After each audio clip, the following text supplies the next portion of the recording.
main highlights would have to be the Civic Centre at Ulladulla.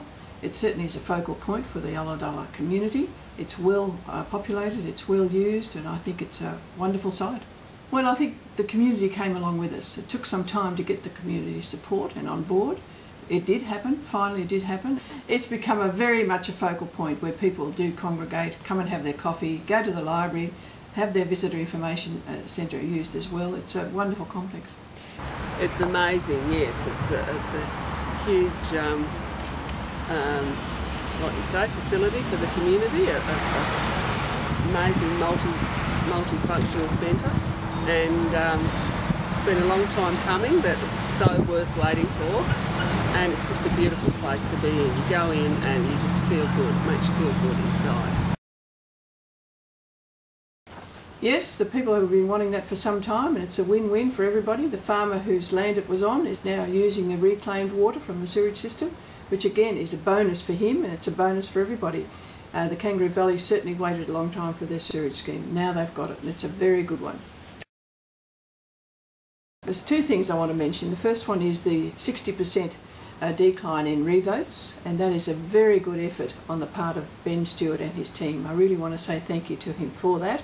And of course the extra work that's been put on the roads. I think people really do appreciate the effort that Council has gone to making sure not just the extra rate increase that's gone onto roads, but also the extra funding out of the budget that's gone onto roads. People can see a difference. How good was that, the World Environment Awards? Very good. Well done again to the staff who put in the submission, but most of all, well done for the work that they have done to gain that award. We made a concerted effort to work with the CCBs and the community as a whole. To have a dedicated person in Jessica Rippon to attend to the CCBs has been a step forward. We do listen to their concerns. We may not always be able to achieve the results that they would like as quickly as possible, but overall we do listen. We try to attend to their needs as soon as we possibly can. Of course, our familiarity tours, our bus tours that go around, I think it's once every 6 weeks that we do this, certainly shows us the highlights and the downsides, and I think that's extremely important. And we had a fellow who lived out here who was a town planner who put it all together and created our strategic plan. Broke the Shoalhaven Heads area up into 7 different areas, parklands and the town centre and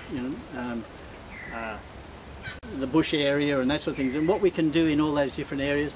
And Council has now, they adopted that plan, so that is how things like the beautification of around the swimming pool came about, because that was in there, how these other pathways and not necessarily just footpaths but bush tracks to link the village.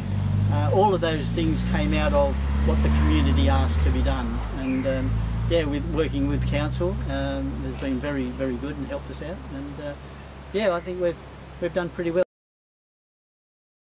Well, the idea was that we would try and brighten up the pool somewhat. It's been a little bit tardy over the last few years, and with the help of Shoalhaven City Council, we asked them for some, some paint and some help to jazz the place up a bit. And true to their word, Kevin Norwood and David Chapman, 2 people from the Aquatics Department, they came to the party. They said, well, what do you want? So we're able to get all these people together, come down at all these weird hours with the help of Council to complete their work. And they would be here for hours and hours on end to do it, And also we were able to just utilise anything we could here. Anything didn't move, we wanted painted. And as you see on some of the doors, and especially with this good looking bloke here, we were able to create some really good illusions. But really it's to celebrate where we live. That's probably, for me, one of the biggest, the overriding aim. So celebrate, that's great, but how do we know we're celebrating it? Well, you've got to make it visual. You've got to actually have it there, where people can see it, where people can start to feel it. And so with Revolution, as with Council, we're looking at street art, we're looking at what you can call guerrilla gardening, but basically greening up, bringing beauty and life and colour into the CBD. We have a great working relationship with Alistair. Alistair is there whenever we need him. Council supplies us with our requirements. Well, we might need herbicide, some tools, things like that. Also with workshops. We've achieved significant savings in 13-14 financial year, which is a great reflection on the staff. There was really concentrated cost control by staff on programs and works. Various parts of the transformation program kicked in. There was a staff freeze.